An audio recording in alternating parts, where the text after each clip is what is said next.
Good morning mga idol, si Tabak Farmer. Nagkuha tayo ng buho, kawayan para makagawa tayo ng kulungan ng ating mga manok. Yan. Ayan na nga mga idol, atin nang inumpisahan. At sinishare lang ito para magkaroon din ng idea yung mga iba nating mga kababayan na nakapalo sa ating page. Kahit na wala tayo, konti lang budget mga idol,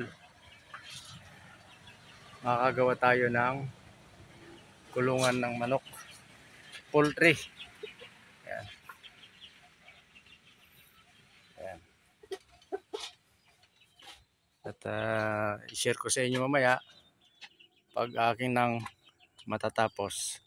Ayan mga idol, yung aking mga kinuhang mga kawayan, buho para dito sa ating ginagawang poultry.